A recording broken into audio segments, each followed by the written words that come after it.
कर्ण को उसकी दानवीरता के लिए याद किया जाता है।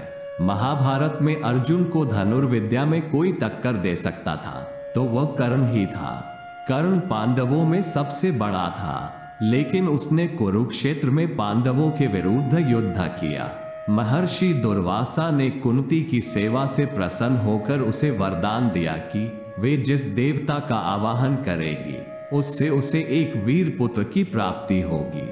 कुंती ने वरदान की सत्यता परखने के लिए सूर्यदेव का आवाहन किया और सूर्यदेव ने कुंती को कर्ण के रूप में एक पुत्र प्रदान किया।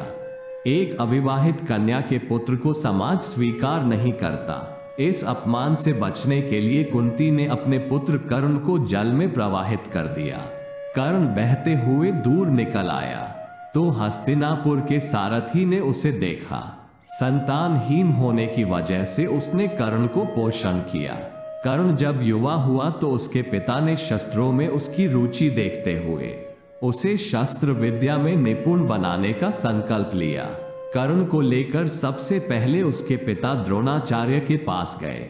द्रोणाचार्य ने यह कहते हुए कर्ण को शस्त्र विद्या देने से इनकार कर दिया कि वे केवल हस्तिनापुर के राजकुमारों को ही यह शिक्षा प्रदान करते हैं।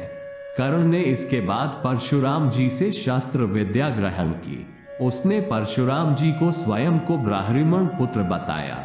एक बार जब परशुराम जी विश्राम कर रहे थे तभी एक जहरीले कीड़े ने कर्ण के पैर को काट लिया और उसका रक्त बहने लगा।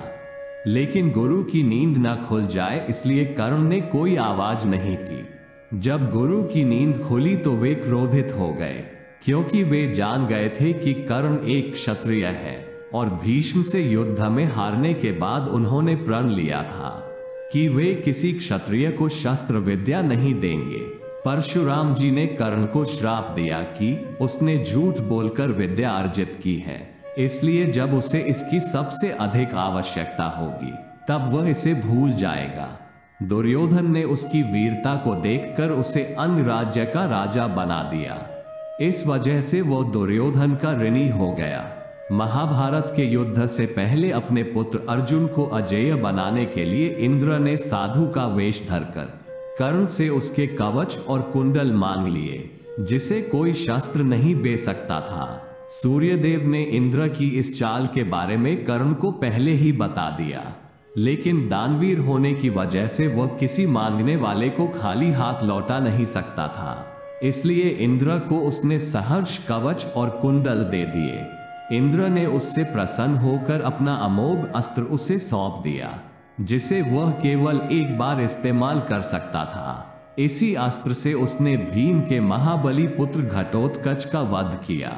युद्ध में भीष्म ने कर्ण को अपनी सेना में शामिल नहीं किया, लेकिन भीष्म के शरशय्या पर लेटने के बाद और द्रोण के वध के बाद कर्ण कौरवों का सेनापति बना। एक दिन अर्जुन के साथ युद्ध करते वक्त उसके रथ का पहिया मिट्टी में धंस गया, जिसे निकालते वक्त अर्जुन ने उसका वध कर दिया। इस तरह एक महाबली योद्धा के जीवन का अंत हो गया।